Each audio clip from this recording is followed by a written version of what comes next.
देवं कंसचाणूरमर्दनम्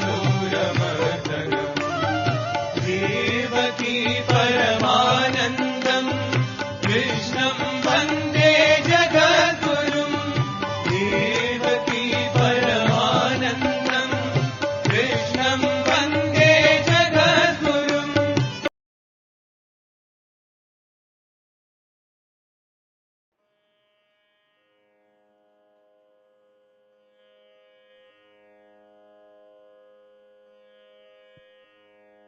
శ్రీ గురుభ్యో నమః. వ్యాస విరచిత శ్రీమద్ మహాభారతంలో శ్రీమద్ భాగవతంలో దశమ స్కందంలో నేడు మనం 72వ అధ్యాయం 71వ అధ్యాయం ప్రారంభించుకుంటున్నాం. గత పాఠంలో మనం 70 అధ్యాయాల వరకు పూర్తి చేసుకున్నాం. అందులో ఆ తర్వాత ఒక 15-20 రోజులు మనం పరమపావనమైనటువంటి శ్రీమద్ భాగవతాన్ని మొత్తం 12 స్కందాలు కూడా ఆ బద్రీనాథుని క్షేత్రంలో గంగాద్వారంలో సప్తాహంగా మొత్తం 7 రోజుల్లో మొత్తం అన్ని శ్లోకాలు కూడా అనర్గళంగా పారాయణ చేసుకుని పునీతులయ్యాం. అంతేకాకుండా బద్రీనాథుని యొక్క దర్శనం కూడా చేసుకున్నాం. ఆ బద్రీ విశాలుని యొక్క దర్శనం చేసుకుని అందులోనూ నరనారాయణులు 1000 సంవత్సరాలు తపస్సు చేసినటువంటి పుణ్యభూమి అది. వ్యాస గణేశుల వారు మహాభారతాన్ని రచించినటువంటి పవిత్రమైనటువంటి క్షేత్రం అది. అంతేకాకుండా అలకనంద దేవి అనుగ్రహించినటువంటి ప్రదేశం. ఆ ప్రాంతాలన్నీ కూడా అక్కడ మనం స్వామి ఆశీస్సులు పొంది భాగవత అక్షర అంజలిని మనం అక్కడ సమర్పించి భగవంతుని పాదాల దగ్గర పునీతులై మరి సుఖంగా ఇంటికి చేరుకున్నాం. మొదటి ప్రయాణంగా గురువాయూరులో 3 రోజులు మనం కేవలం దశమస్కందాన్ని 3 రోజులు పారాయణ చేసుకుని వచ్చాం జయవంతంగా. కొద్ది నెలల వ్యవధిలోనే రెండో భాగంగా మొత్తం సమస్త భాగవతాన్ని కూడా వ్యాస గణేశుల యొక్క ఆశీస్సులతో శ్రీకృష్ణ ప్రభు యొక్క అనుమతితో మనం హరిద్వారంలో చక్కగా సంపూర్తి గావించుకుని వచ్చాం. ఆ తర్వాత మళ్ళీ కథా ప్రారంభం 71వ అధ్యాయం నుంచి పునః ప్రారంభం చేసుకుంటున్నాం. అందరికీ కూడా ఈ శుభ సందర్భంగా శుభాకాంక్షలు తెలియజేసుకుంటూ మరొక పుణ్యక్షేత్రంలో స్వామి మనందరినీ మళ్ళీ కలపాలని ఆశిస్తూ రాజసూయ యాగంలో అడుగు పెడుతున్నాం. పూర్వపాఠంలో 70వ అధ్యాయంలో మనం చెప్పుకున్నటువంటి అంశం ఏంటంటే జరాసంధుడి యొక్క చెరలో ఉన్నటువంటి రాజులందరూ కలిసి ఒక రాయబారిని శ్రీకృష్ణ పరమాత్ముడి దగ్గరికి పంపిస్తే ఆయన ఆ రాజుల యొక్క విజ్ఞప్తిని మొత్తం శ్రీకృష్ణ పరమాత్ముడికి విన్నవించడం జరిగింది. తర్వాత నారదుల వారు కూడా వచ్చి స్వామి అవతార ప్రాప్తికి కావలసినటువంటి కారణాలు ఏవైతే ఉన్నాయో అవన్నీ చెప్పి అటు జరాసంధుడు గాని శిశుపాలుడు గాని వీళ్ళని సంహరించేటువంటి ఉద్దేశాన్ని స్వామి వారికి విన్నవించడం జరిగింది. అప్పుడు శ్రీకృష్ణ పరమాత్ముడు తన ఒక్కడి నిర్ణయం ప్రకారమే వెళ్ళకుండా తనకి ఆత్మీయుడు మంత్రితుల్యుడు పెద్దవాడు గురుతుల్యుడు అయినటువంటి ఉద్ధవుని యొక్క అభిప్రాయాన్ని స్వీకరిస్తున్నాడు ఇక్కడ శ్రీకృష్ణ పరమాత్ముడు.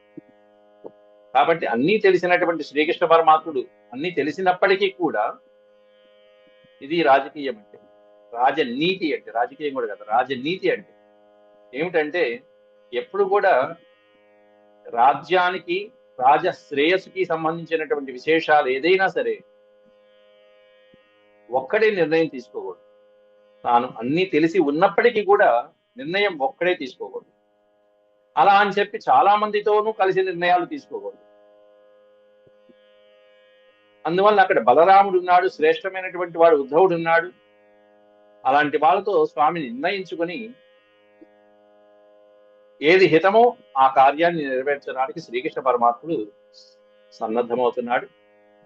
అయితే ఈరోజు మనం చెప్పుకునేటువంటి పాఠంలో శ్రీకృష్ణ పరమాత్ముడికి ఉద్ధవుడి యొక్క సూచనలు సలహాలు ఎలా ఇచ్చాడు అనేటువంటి శ్లోకాలు మొదటి 10-12 శ్లోకాలు మనం చెప్పుకుంటున్నాం. ముందుగా దైవస్మరణ చేసుకుని నేటి ప్రవచనాన్ని ప్రారంభించుకుందాం.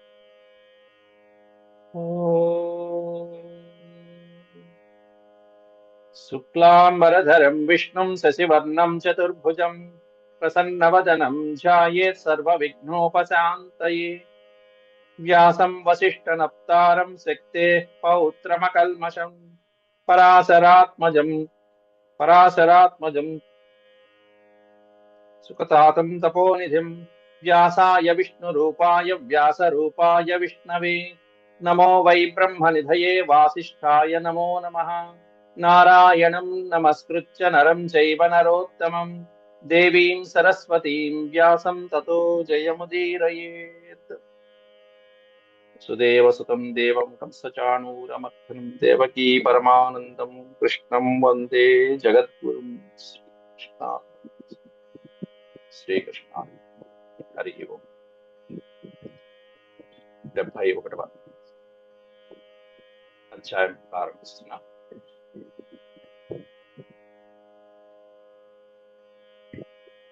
శ్రీ సుక ఉవాచ.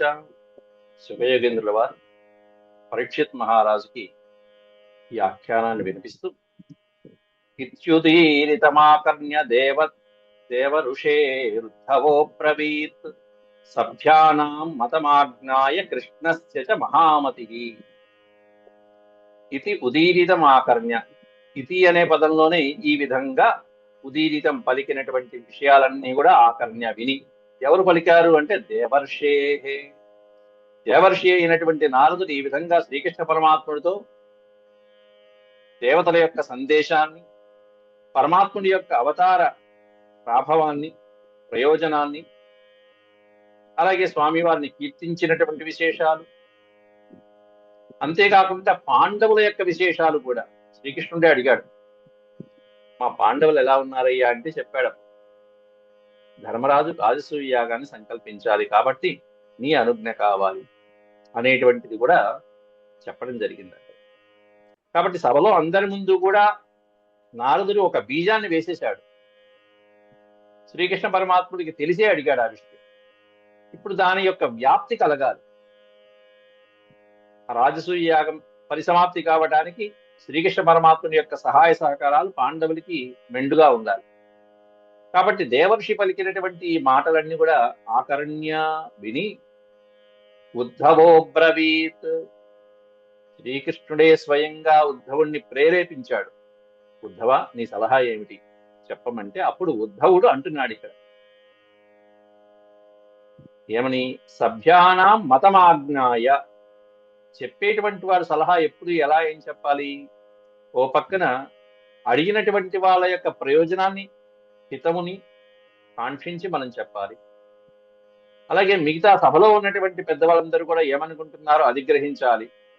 ఇవన్నీ కూడా సమన్వయం చేసుకుని ఉద్ధవుడు చెప్పాలి. అక్కడ సభ్యానాం మతమాజ్ఞాయ. మతము అనే పదానికి అర్థం అభిమతం అని, అభిప్రాయము. సభలో ఉన్నటువంటి పెద్దవాళ్ళందరూ కూడా బలరాముడి దగ్గర నుంచి అందరూ ఎవరైతే ఉన్నారో, యాదవ ప్రముఖులు ఎవరైతే ఉన్నారో వాళ్ళందరి యొక్క అభిమతాన్ని కూడా ఆజ్ఞాయ తెలుసుకుని, మతమాజ్ఞాయ కృష్ణస్య చ మహామతి. ఆజ్ఞాయ మహామతి హి శ్రీకృష్ణస్య. శ్రీకృష్ణ పరమాత్ముని యొక్క ఆలోచన విశేషాలను కూడా గ్రహించుకుని బుద్ధిమంతుడైనటువంటి ఉద్ధవుడు ఈ విధంగా పలుకుతున్నాడు శ్రీకృష్ణ ప్రభువుతో. ఉద్ధవ ఉవాచ. సభలో అందరికీ వినిపించేట్టుగానే అందరితో పాటు శ్రీకృష్ణ పరమాత్ముడికి చెప్తున్నాడు. ఇప్పుడు మనం చెప్పుకుంటున్నటువంటి ఈ విషయాలే, ఈ రాజసూయం మొదలైనటువంటి ప్రస్తావనంతా కూడా భారవి అద్భుతమైనటువంటి ఘట్టంలో వర్ణించుకుంటూ వెళ్ళాడు. భారవి కాదు, మాగుడు శిశుపాలవధ అనేటువంటి ఘట్టంలో. మాఘ మహాకవి సంస్కృతంలో శిశుపాలవధ అనేటువంటి కావ్యాన్ని రాస్తే ఆ రాజసూయ యాగము, రాజసూయం చివరి ఘట్టంలో ఆ శిశుపాలుడు ఎలా సంహరించబడ్డాడు అనేటువంటి ఘట్టాన్ని సవిపులంగా వర్ణించుకుంటూ వెళ్ళాడు మాగుడు అనేటువంటి మహాకవి సంస్కృతంలో. దేంతో ప్రారంభించాడు ఆ మాగుడు అంటే ఇదిగో ఈ ఒక్క విషయం దగ్గర నుంచి ప్రారంభించాడు. రాజసూయ యాగం సంకల్పించడం నారదులు చెప్పి వెళ్ళిపోయిన తర్వాత శ్రీకృష్ణ పరమాత్ముడు ముందు బలరాముణ్ణి, తర్వాత ఉద్ధవుణ్ణి, ఒక్కొక్కరిని వారి వారి అభిప్రాయాలను అడుగుతూ వెళ్తే, ఇక్కడ దాదాపు భాగవతంలో చెప్పినటువంటి 4-5 అధ్యాయాలు, లేకపోతే మహాభారతంలో చెప్పినటువంటి 4-5 అధ్యాయాల శ్లోకాలని మాఘ మహాకవి సవిపులంగా విస్తరించుకుంటూ వెళ్ళాడు. ఒక మహాకావ్యంగా రాశాడు, మహాగ్రంథంగా. శిశుపాలవద మహాకావ్యం అంటారు దాన్ని. ఆ మహాకావ్యం ఎట్లాంటిదంటే, మాఘుడు రాసిన శిశుపాలవద దాంట్లో 9 సర్గలు చదివితే చాలు. ఏ 9 అయినా తీసుకోవచ్చు మనం. మొదటి నుంచి 9 సర్గలు చదివినా, మధ్యలో 9 సర్గలు చదివినా, చివరిలో 9 సర్గలు చదివినా కూడా అవి చదివినటువంటి వాడికి, అర్థం చేసుకుని చదివినటువంటి వాడికి ఇక సంస్కృతంలో కొత్త శబ్దం అంటూ ఉండదుట. నవసర్గే గతే మాఘే నవశబ్దో నజాయతే అంటారు. అంటే మాఘ కావ్యంలో, అంటే శిశుపాలవద మహాకావ్యంలో 9 సర్గలు చదివినటువంటి వాడికి ఎవరికైనా సరే నవశబ్ద, నూతనమైన శబ్దం, కొత్త శబ్దం అనేటువంటిది ఇంకా ఉండదు. అంటే అన్నీ తెలిసిపోతాయి. ఏ 9 అధ్యాయాలైనా తీసుకోండి. అంటే సంస్కృతంలో ఉన్నటువంటి శబ్ద జ్ఞానం అంతా కూడా మాఘుడు అలా ఉపయోగించుకున్నాడని అర్థం. అక్కడ నవసర్గే గతే మాఘే, 9 సర్గలు అయిపోతే ఆ చదివినటువంటి పాఠకుడికి ఇక సంస్కృతంలో కొత్త శబ్దం అంటూ ఉన్నదయ్యా, అన్ని పరిచయం అయిపోతాయి. అట్ట పంచమహాకావ్యాలని సంస్కృతంలో 5 ఉంటాయి. ఈ 5ట్లో ఏ ఒక్క కావ్యాన్ని ఈ విధంగా గురుముఖత చదివినా కూడా సంస్కృతంలో విశేషమైనటువంటి జ్ఞానం లభిస్తుంది. అంతకు మించినటువంటి విషయ జ్ఞానము, ప్రాపంచిక జ్ఞానము, అంతకు మించినటువంటి దైవానుగ్రహము ప్రాప్తిస్తాయి. అవి పంచమహాకావ్యాలంటే. ఇవన్నీ కూడా రామాయణ మహాభారతాల నుంచి తీసుకున్నవే. ఇతిహాసాలన్నీ వీటి వెనకాల నుంచి, వీటిని ఆధారంగా తీసుకున్నవే ఆ మహాకావ్యాలు. ఇక్కడ శ్రీకృష్ణ పరమాత్ముడు ఇక్కడ మనకి చెప్పట్ల ఆ మాట. బలరాముడిని ముందు అడుగుతాడు, తర్వాత ఉద్ధవుడిని అడుగుతాడు. బలరాముడు ఏం చెప్తాడు అక్కడ అంటే, జరాసంధుడి మీద యుద్ధానికి వెళ్ళటమే, శిశుపాలుడి మీద యుద్ధానికి వెళ్ళటమే సరి అయినటువంటి పని అని చెప్పి బలరాముడు నిర్ధారించేస్తాడు. బలరాముడు కొంచెం ఆవేశపడు, కానీ ఉద్ధవుడు ఆలోచించి కాదు కాదయ్యా, మనం ఇటు వెళ్ళాలి అంటాడు. యాగం వైపు వెళ్ళాలి, యుద్ధం వైపు కాదంటాడు ఉద్ధవుడు. అట్లా జాగ్రత్తగా ఆచితూచి నిర్ణయం తీసుకోవాలి. అన్నీ తెలిసినటువంటి ఎవరైనా సరే శ్రీకృష్ణుడే ఇతరుల యొక్క అభిప్రాయాన్ని స్వీకరించి తదనుగుణంగా ప్రవర్తిస్తున్నాడు ఇక్కడ. అందువల్ల ఇక్కడ ఉద్ధవుడు ఏం చెప్తున్నాడంటే, యదుక్తం ఋషినాదేవ సాచివ్యం యక్ష్యతస్త్వయ కార్యం పైతృష్వసేయస్య రక్షాచ చరణీషిణాం అంటున్నాడు అక్కడ. ఋషినా యదుక్తం, దేవర్షి నారదుడి చేత ఏ విధంగా పలకబడిందో అటువంటిది సాచివ్యం యక్ష్యత స్త్వయ. ఈ దీంట్లో యక్షత అనే పదం ఉంది చూసారా, యజ్ఞము అని అర్థం. పాండవులు సంకల్పించినటువంటి యజ్ఞం ఏమిటది? రాజసూయ యాగం. ఆ రాజసూయ యాగం అనేటువంటిది సంకల్పించి ఉన్నటువంటి ఆ పాండవులు ఎవరైతే ఉన్నారో ఆ పాండవులకి సహాయం చేయటం ఏమి? సాచివ్యం త్వయా సాచివ్యం, నీ చేత దానికి సహాయ సహకారాలు అందించడమే మన కర్తవ్యం అయ్యా. అదే మన కర్తవ్యం తక్షణగా. ఎందుకంటే మొదటి పాదంలోనే తాను చెప్పదలుచుకున్నటువంటి విషయాన్ని చెప్పడం అనేటువంటిది మంత్రి లక్షణం. ఎప్పుడు కూడా సాగదీయకూడదు. ఇక్కడ 10 శ్లోకాలు చెప్పాడు. 10 శ్లోకాల యొక్క సారాంశం మొట్టమొదటి పాదంలో పెట్టేశాడు. శ్రీకృష్ణుడు అడిగింది ఏమిటి? మనం జరాసంధుని మీదకి యుద్ధానికి వెళ్ళాలా, శిశుపాలుడి మీద యుద్ధానికి వెళ్ళాలా, లేకపోతే రాజసూయ యాగానికి వెళ్ళాలా? ఏం చేయాలి? నారదులు వచ్చింది ఏమన్నా దుష్ట సంహారాన్ని, ఇటుపక్కనే ఉన్న రాజసూయం ఉంది. యుద్ధమా రాజసూయమా, యుద్ధమా రాజసూయమా, ఏమిటయ్యా ఏం చెప్తావు అనగానే మొట్టమొదటి మాటలోనే చెప్పేశాడు, యక్ష్యత, నీ ఎవరు చేస్తున్నది? పైతృష్వసేయస్య రక్షాచ శరణీషిణాం. అయ్యా, నీ పైతృష్వస అంటే మేనత్త కొడుకులు, నీ మేనత్త కుమారులు చేస్తున్నారు చూసావా, ధర్మరాజు మొదలైనటువంటి వాళ్ళు, ధర్మరాజు నిర్వహిస్తున్నటువంటి యాగం ఏదైతే ఉందో అటువంటి యాగాన్ని నీవు రక్షించడమే కర్తవ్యం. ఎందుకని? శరణైషిణాం చ రక్షా కార్యం. నిన్ను శరణు వేడి నిన్నే నమ్ముకుని వాళ్ళు ఇంత కార్యాన్ని ప్రారంభిస్తున్నారు అంటే దాన్ని రక్షించడం నీ బాధ్యత కాదా స్వామి? అదే కార్యము అంటే అక్కడ కర్తవ్యము. మనం ఇప్పుడు చేయవలసినటువంటి కార్యం ఏమిటంటే తక్షణ కర్తవ్యం అదే. వాళ్ళు నిన్ను నమ్ముకుని నీ మీద ఆధారపడి ఇంత మహాకార్యాన్ని సంకల్పించారు, ఇంత మహాయజ్ఞాన్ని సంకల్పించారు. కాబట్టి నీవు అక్కడికి వెళ్ళటమే సరైన నిర్ణయం. మరి యుద్ధమో, మరి సంహారమో, శత్రు సంహారం, దుష్ట సంహారం చేయాలి కదా. యజ్ఞాలు యాగాలు అంటూ కూర్చుంటే ఎట్లా అక్కడ అంటారేమో. దానికి కూడా సమాధానంగా చెప్తున్నాడు ఇక్కడ ఉద్ధవుడు. ఎంతో అద్భుతమైనటువంటి మేధావి. యష్టవ్యం రాజసూయేన దిశ్చక్ర జయినా విభో అతో జరాసుత జయ ఉభయార్థో మతో మమ. ఎంత అద్భుతమైనటువంటి కమ్యూనికేషన్ స్కిల్స్ అంటారు చూసారా. మమ మత అనే పదానికి అర్థం ఏంటంటే నా అభిప్రాయం ప్రకారము అని చెప్పడం ఎప్పుడు కూడా ఉత్తమమైనటువంటి పద్ధతి. నువ్వు అడిగావు కాబట్టి ప్రభు, నీకు తెలియదంటూ ఏది లేదు, కానీ నువ్వు అడిగావు కాబట్టి గౌరవంగా నా మీద గౌరవం ఉంచి నా అభిప్రాయం ప్రకారము ఇది మంచిది అని చెప్తున్నాడు. ఏమిటి, ఎప్పుడైనా సరే ఎవరైనా రాజసూయ యాగం చేశారు అంటే ఏం చేయాలి? సమస్తమైనటువంటి దిక్కుల్ని జయించి సంపదలు తీసుకొచ్చి రాజుల దగ్గర నుంచి కప్పము, పన్నులు అనేక రకాలుగా తీసుకొచ్చి వాళ్ళందరినీ ఆహ్వానించి అప్పుడు యుద్ధం చేయాలి. అది రాజసూయ యాగం. మరి రాజసూయ యాగంలో అందరి రాజుల్ని జయించాలంటే దుర్యోధనుడు, దుశ్శాసనుడు, మిగతా రాజులు, కర్ణుడు, అనేక మంది దిక్పాలకులతో పాటు నారదుడు చెప్పినటువంటి జరాసంధుడు, శిశుపాలాదుడు కూడా ఉన్నారు. అందువల్ల అక్కడ అందువలన జరాసుత జయ. జరాసుతుడు అంటే జరా అనేటువంటి రాక్షసి చేత సంధి చేయబడినటువంటి జరాసంధుడు ఎవరైతే ఉన్నారో ఆ జరాసంధుణ్ణి జయించి తీరాలి. అతన్ని జయిస్తే గాని రాజసూయ యాగం దిగ్విజయంగా నెరవేరదు. కాబట్టి రాజసూయ యాగాన్ని యష్టవ్యం చేయదలుచుకున్నటువంటి వాడు తప్పకుండా అనేక దిక్కుల్ని జయించుకుంటూ వచ్చి ఇదిగో ఈ జరాసంధుడైనా అవ్వచ్చు, శిశుపాలుడైనా అవ్వచ్చు, ఎట్లాంటి వాళ్ళనైనా సరే జయించి తీరవలసిందే, జయించాలి. కాబట్టి ఇప్పుడు ఆ దిక్కుల్ని రాజుల్ని జయించిన పిమ్మటే రాజసూయం చేయాలి. కాబట్టి అటు జరాసంధుని జయించడం అనేటువంటి ఒక కార్యం నెరవేరుతుంది, ఇటు పక్కన రాజసూయ యాగం అనేటువంటిది నిర్విఘ్నంగా అయినట్టు ఉంటుంది. కాబట్టి ఉభయార్థో, ఇప్పుడు నువ్వు యజ్ఞం వైపు వెళ్ళటం అనేటువంటిది ఉభయార్థము అంటే రెండిటికి ఉపయోగపడేటువంటి కార్యం. నువ్వు యుద్ధానికే వెళ్ళావనుకో, పోని నారదులు చెప్పినట్టుగా యుద్ధము దుష్ట శిక్షణ అంటూ వెళ్ళావనుకో, ఆ శిశుపాలుడితోనో లేకపోతే జరాసంధుడితోనో ఇట్లాంటి అసురుని నువ్వు హాయిగా సంపాదించవచ్చు. కానీ ఒక్కోసారి వాళ్ళ ఇప్పటికీ జరాసంధుడి చేత 17 సార్లు యుద్ధం చేశాడు శ్రీకృష్ణ పరమాత్మ. జరాసంధుడి గురించి మనం చాలాసార్లు చెప్పుకున్నాం అంతకుముందు కూడా. శ్రీకృష్ణ పరమాత్ముడి యొక్క అవతార ప్రయోజనానికి జరాసంధుడు చాలా ఉపకరించినటువంటి అసురుడు, రాక్షసుడు.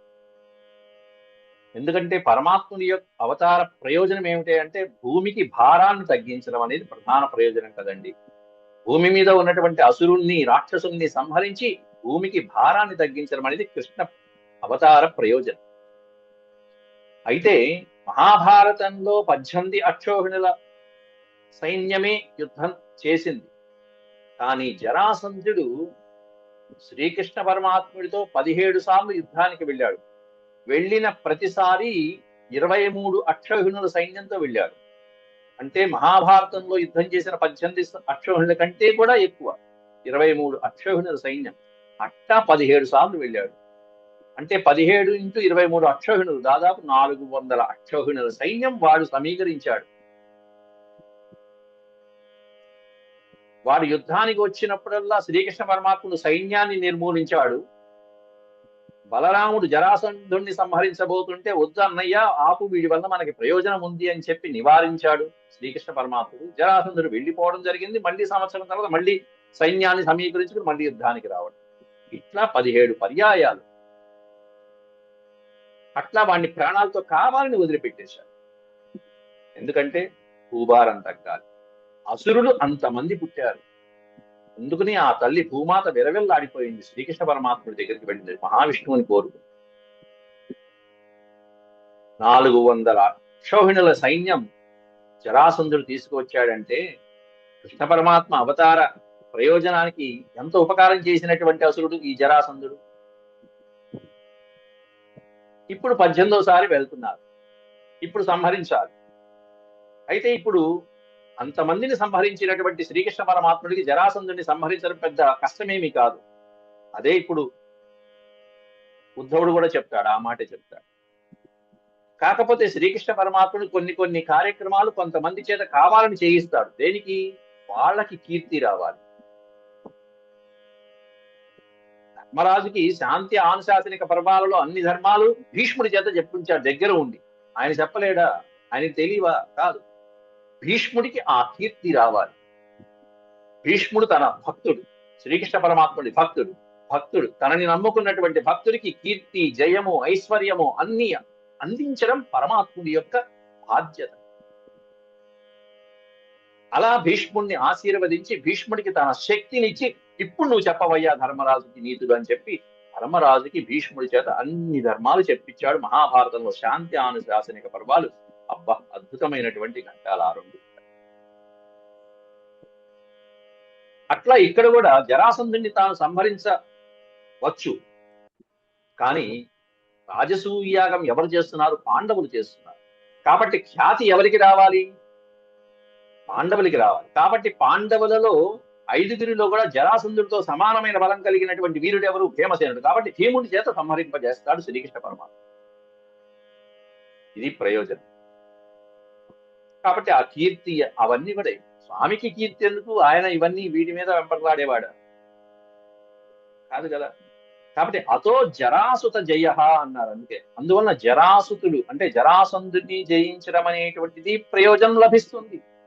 అటు నువ్వు రాజసూయాగంలో దగ్గరుండి ఆ ధర్మరాజాదుల చేత చక్కగా ఆ యాగం పరిసమాప్తి గావించినట్టు ఉంటుంది.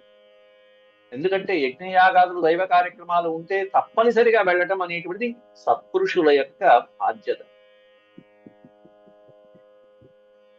నిన్నే నమ్ముకుని నిన్ను శరణ పెడుతున్నారు కాబట్టి అస్మాకం చ మహానర్థో ఏతేనైవ భవిష్యతి యశశ్చ తవ గోవింద రాజ్ఞో బద్ధాన్ విముంచత. ఎన్ని ప్రయోజనాలు చెప్తున్నాడు ఇక్కడ ఉద్ధవుడు, ఎన్ని ప్రయోజనాలు. గోవింద, హే గోవింద, హే మహానుభావ. ఇప్పుడు నువ్వు రాజసూయాగం వైపు వెళ్ళటం వలన అటు జరాసంధుణ్ణి ఓడించడం అనేటువంటిది ఒక మహాలక్ష్యము నెరవేరుతుంది. అస్మాకం చ మహానర్థ. ఇప్పుడు నారదులు వచ్చి చెప్పింది అదే కదా. జరాసంధుణ్ణి సంహరించాలి, శిశుపాలుని సంహరించాలి, అసురులందరినీ మట్టు పెట్టాలి, ఇదే కదా నారదులు వచ్చి కోరుకుంది. కాబట్టి ఆ కార్యము నెరవేరుతుంది. భవిష్యతి.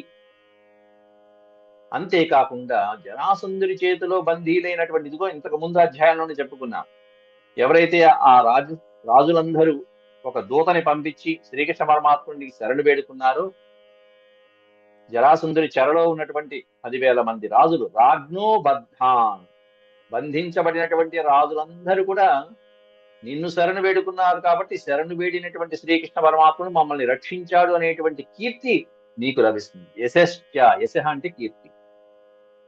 బద్ధాన్ విముంచత ప్రాజ్ఞో. విముంచత అంటేనండి విడిచిపెట్టబడిన, బంధించబడి ఆ చెరలో బడినటువంటి ఆ రాజులందరూ కూడా జరాసంధుని యొక్క సంహారం తర్వాత నీ చేత విడిపించబడి నీవు చెప్పినట్టు నడుచుకుంటారు. వాళ్ళందరూ శ్రీకృష్ణ పరమాత్మని శరణు పెడితే శ్రీకృష్ణుడు ఒకటే అంటాడు, నాకేం అక్కర్లేదయ్యా, ధర్మరాజు రాజసూయ యాగం చేస్తున్నాడు కాబట్టి మీరందరూ కూడా ధర్మరాజు యొక్క మాటని, ధర్మరాజు యొక్క యాగాన్ని అంగీకరించండి, ధర్మరాజుకి మిత్రులుగా ఉండండి అని చెప్తాడు అక్కడ. 10,000 మంది రాజులు ఒక్కసారిగా ధర్మరాజుకి సహాయంతో వచ్చేసారంటే ఇంకెంత బలం ఇచ్చాడండి స్వామి ఆ ధర్మరాజుకి. అంటే తనని నమ్ముకున్నటువంటి భక్తుడికి ఇది కదా ఐశ్వర్యం అంటే. ఐశ్వర్యం అంటే ఒక్క ధనమేనా? ఎంత మానసిక బలం ఇస్తాడు అక్కడ రాజసూయ యాగంలో. 10,000 మంది రాజుల్ని ఓడించినటువంటి జరాసంధుణ్ణి భీముడి చేత ఓడింపచేసి భీముడిని గెలిచిపించి జరాసంధుణ్ణి మట్టుపెట్టి ఇంతమంది రాజుల్ని చెర నుండి విడిపించారంటే వీళ్ళందరూ కూడా ఇప్పుడు ఒక్కసారిగా ధర్మరాజుకి సామంత రాజులైపోతారు. పన్నులు కడుతూ ఆ మహాత్ములు చెప్పినటువంటి విధంగా నడుచుకుంటూ ఉంటారు. కాబట్టి ఉభయత అన్నాడు. అందుకే ఉభయార్ధో మతో మమ, రెండు పక్షాలుగా మనకి న్యాయం చేరుతుంది ప్రభు అంటూ ఉద్ధవుడు మంచి సలహా ఇస్తున్నాడు. ఇది మంత్రి యొక్క లక్షణం. అంటే మంత్రి అంటేనే మంత్రాంగం చేసేవాడు, చక్కగా రాజుకి సరైన సమయంలో సరైన సలహాలు ఇచ్చేటువంటి వాడు. సవై దుర్విషహో రాజా నాగాయుత సమోబలే బలినామపి చాన్యేషాం భీమం సమబలం వినా. మరి వాడో జరాసంధుడు మామూలు వాడా? సవై దుర్విషః రాజా నాగాయుత సమః. నాగ అయుత, నాగము అంటే ఏనుగు, అయుతము అంటే 10,000. 10,000 ఏనుగుల బలంతో సమానమైనటువంటి బలం కలిగినటువంటి వాడు ఆ దుర్మార్గుడు, ఆ జరాసంధుడు. బలినామపి చ అన్యేషాం, అటువంటి బలం కలిగినటువంటి వాడిని ఇతర రాజులతోనూ ఇతర వీరులతోనూ సామాన్యులతోనూ సంహరించడం అనేటువంటిది కళ్ళ జరగని పని. అంత బలం కలిగినటువంటి వాడు ఎవరున్నాడు? భీమం సమబలం వినా. సమాన బలం కలిగినటువంటి భీముడు తప్ప, వినా అంటే ఆయన తప్ప, భీముడు తప్ప. ఎందుకని భీముడికి కూడా 10,000 ఏనుగుల బలం కలిగినటువంటి వాడు. చిన్నప్పుడే అమృతం తాగాడు తాతగారు నాగలోకానికి వెళ్ళి. కాబట్టి 10,000 ఏనుగుల బలం కలిగినటువంటి భీముడు తప్ప అన్యేషాం చ బలినాం అపి, మిగతా బలమైనటువంటి వాళ్ళు సామాన్యమైనటువంటి బలవంతుల యొక్క తరం కానే కాదు నాయన. ఒక్క భీమసేనుడు తప్ప ఈ మగధ దేశపు రాజు అయినటువంటి ఈ జరాసంధుని ముందు మిగతా వాళ్ళెవ్వరూ నిలవలేరు. కాబట్టి భీముడి చేత నువ్వు సంహరింపచేయి. నువ్వు సంహరించవచ్చు, అది కూడా ఉద్ధవుడు చెప్తున్నాడు చూడండి. నువ్వే సంహరించవచ్చు, కానీ నీకు ఇట్లాంటి వాళ్ళందరూ కూడా పిలిప్లాయమానం. కానీ భీముడి చేత సంహరింపజేస్తే అది రాజసూయ యాగానికి వాళ్ళకు ఉపయోగపడదు. ద్వైరథే, అది కూడా ఎట్లా? ద్వంద్వ యుద్ధం చేస్తే మంచిది. ఇప్పటికే జరాసంధుడు ఎన్నో అక్షౌహిణుల సైన్యంతో నీతో యుద్ధానికి 17 మార్లు వచ్చాడు, 18వ ఇప్పుడు. ఇప్పుడు అలా వద్దు, ద్వంద్వ యుద్ధంలో కొట్టుకోండి. ఎందుకంటే సైన్యం అంతా అయిపోయింది, వాడు తెచ్చిన సైన్యం అంతా అయిపోయింది సమూలంగా. ద్వంద్వ యుద్ధం అయితే బాహాబాహి, ఎందుకంటే వాడు బలవంతుడు, వాడికి సమానమైన బలవంతుడు ఇక్కడ భీమసేనుడు ఉన్నాడు. ద్వైరథే సతు జేతవ్య. సతు సహ అంటే ఇక్కడ జరాసంధుడు. ఆ జరాసంధుడు కేవలం ద్వంద్వ యుద్ధంలోనే జయించదగినటువంటి వాడు. జేతవ్య మా శతాక్షౌహిణీయుత. అంతేగాని మనం వేలాది అక్షౌహిణుల వందలాది, శతము అంటే ఇక్కడ అసంఖ్యాకమైనటువంటి అనేది, అంతే 100 అనే కాదు, అసంఖ్యాకమైనటువంటి అక్షౌహిణి సైన్యంతో మనం వెళ్ళినా కూడా వాడు సావడు ఆ జరాసంధుడు. ఎందుకని? వాడికి ఉన్నటువంటి బలం ఏంటో తెలుసా అంటూ ఉద్ధవుడు శత్రువు యొక్క బలాన్ని చెప్తున్నాడు చూడండి. ఇక్కడ విశేషమైనటువంటి అమృత వాక్యాలు ఇవి. ఏమిటంటే బ్రహ్మణ్యోభ్యర్థితో విప్రై న ప్రత్యాఖ్యాతి కరిచిత్. వాడు బ్రాహ్మణ ప్రియుడు, బ్రహ్మణ్య. ఆ జరాసంధుడు బ్రాహ్మణ ప్రియుడు. బ్రాహ్మణులకి ఏది కావాలంటే అది ఇచ్చేటువంటి వాడికి సదా విజయమే చేకూరుతుంది కృష్ణ. కాబట్టి వాణ్ణితో మనం ఎంతమంది సైన్యంతో వెళ్ళినా కూడా మనం ఏమీ చేయలేము, నిలువరించలేము, ఒక్క భీముడు తప్ప. వందలాది అక్షౌహిణులతో సైన్యంతో వెళ్ళినా కూడా తన్ని గెలవడం అసాధ్యం. వాడి బ్రాహ్మణ భక్తి అలాంటి. బ్రాహ్మణుడు ఏది కావాలంటే అది ఇచ్చేస్తాడు. ఈ మాట ఎందుకు చెప్తున్నాడు? మీరు బ్రాహ్మణ వేషంలో వెళ్ళండి అని తర్వాత చెప్పడం, తర్వాత శ్లోకం. ఒక్కొక్కటి వరుసగా వస్తున్నాడు, స్టెప్ బై స్టెప్ ఉద్ధవుడు. బ్రహ్మణ్యోభ్యర్థితో విప్రై. కాబట్టి బ్రాహ్మణులు ఎప్పుడు ఏ సమయంలో వాడి రాజ్యంలో ఏ క్షణాన గంట కొట్టి పిలిచినా సరే వెంటనే వీడు ముందుకు వస్తాడు. జరాసంధుడు సేవకులతోనో మంత్రులతో పురమాయించడం కాదు, అతనే స్వయంగా వచ్చి బ్రాహ్మణుల కార్యాన్ని నెరవేర్చి మరీ వెళ్తూ ఉంటాడు. అది వాడి యొక్క బ్రాహ్మణ భక్తి. కాబట్టి అర్థించినటువంటి బ్రాహ్మణులకి లేదనకుండా వాళ్ళ యొక్క కోరికల్ని నెరవేర్చేటువంటి తపన కలిగినటువంటి వాడు. కాబట్టి న ప్రత్యాఖ్యాతి అన్నాడు. న ప్రత్యాఖ్యాతి అంటే తిరస్కరించడు. బ్రాహ్మణుల యొక్క కోరికల్ని ఎప్పుడు తిరస్కరించలేదు ఇంతవరకు వాడి జీవితం. కరిహిచిత్, ఎప్పుడు తిరస్కరించదు. అట్లాంటి గుణం కలిగినటువంటి వాణ్ణి ఇటువంటి సామాన్యమైనటువంటి అక్షౌహిణీ సైన్యం చంపలేదు. మరి ఎవరు సంహరించవచ్చు? అంతకు మించినటువంటి దివ్యమైనటువంటి జన్మ కలిగినటువంటి వాళ్ళు, బ్రాహ్మణులతో పాటుగా ఉన్న దివ్యమైనటువంటి శక్తి వెనకాల ఉంటే సంహరించవచ్చు. ఏమిటా శక్తి అంటే పరమాత్ముడు శ్రీకృష్ణ ప్రభు యొక్క ఆశీస్సులు కలిగినటువంటి దివ్య మానవుడు కలిగినటువంటి భీమసేనుడు సంహరిస్తే కలుగుతుంది. అది కూడా ఎట్లా? బ్రాహ్మణ వేషంలో వెళ్ళి వాడిని అడగండి. బ్రహ్మవేషధరో గత్వా తం భిక్షేత వృకోదర. ఆ వృకోదరుడు అంటే భీమసేనుడు. వృకము అంటే మనం చెప్పుకున్నాం అంతకుముందు. వృకము అంటే రెండు అర్థాలు ఉన్నాయి. ఒకటి తోడేలు అని, రెండోది వృకము అంటే ఈ బొటనవేలు. ఈ బొటనవేలు పరిమాణంలో లోపల ఉన్నటువంటి జఠరాగ్ని కలిగినటువంటి వాడు అన్నట్టు. మామూలుగా జఠరాగ్ని మనం ఆవగింజంతో కూడా ఉండదు మనకి లోపల. ఆ జఠరాగ్ని వల్ల మనం తిన్నటువంటి ఆహారం అనేటువంటిది అరుగుతూ ఉంటుంది. కానీ భీమసేనుడికి ఈ బొటనవేలు పరిమాణంలో, ఓ జీడిపప్పు పరిమాణంలో ఉన్నటువంటి జఠరాగ్ని లోపల ఉంటుంది. దానివల్ల వాడు తిన్న విషం కూడా జీర్ణమైపోతూ ఉంటుంది. అందువల్ల వృక ఉదరహ అంటాం, వృకోదర. ఆ వృకోదరుడు బ్రహ్మవేషధర, బ్రాహ్మణ వేషాన్ని ధరించి ఆ జరాసంధుడి దగ్గర భిక్షకి వెళ్తే, భిక్షావేషం అంటే బ్రాహ్మణ వేషంలో వెళ్ళి మాకు భిక్ష కావాలయ్యా అన్నట్టుగా వాడి రాజ్యంలో ప్రవేశించి, వాడి నగరంలోకి వెళ్ళి, వాడి దగ్గరికి వెళ్ళి భిక్షని అర్థించేటువంటి నెపంతో దేన్ని అర్థించాలి? భిక్షని కాదు, యుద్ధాన్ని అర్థించాలి, ద్వంద్వ యుద్ధాన్ని అర్థించాలి అని సలహా ఇస్తున్నాడు. ఈ ఉద్ధవుడి సలహాతో భీమసేనుడు ఒక్కడే వెళ్ళాల జరాసంధుడి దగ్గరికి.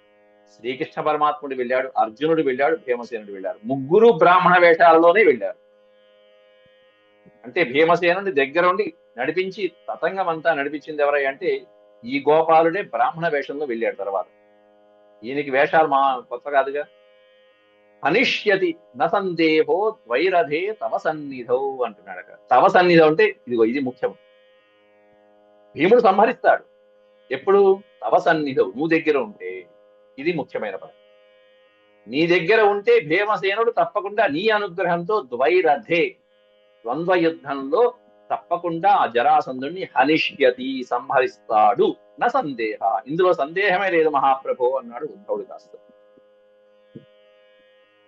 ఈ విధంగా సమయోచితమైనటువంటి సలహాలనిస్తూ, ఇంకా దీనివల్ల 4 ప్రయోజనాలు ఉన్నాయి మహాప్రభు అంటూ ఈ రాజసూయ యాగానికి వెళ్ళటం అనేటువంటిది ఉత్తమమైనటువంటి కర్తవ్యమని నిర్ణయిస్తున్నాడు. తన అభిప్రాయాన్ని విన్నవిస్తున్నాడు ఉద్ధవుడు. ఆ తర్వాత చెప్పే శ్లోకాలన్నీ రేపటి పాటల్లో మనం చెప్పుకున్నాం. అంతవరకు సెలవు. ఓం శాంతి శాంతి శాంతి. యదక్షర పదభ్రష్టం మాత్రాహీనం చ యద్భవేత్ తత్సర్వం క్షమ్యతాం దేవనారాయణ నమోస్తుతే. సర్వం శ్రీకృష్ణార్పణమస్తు. హరి ఓం.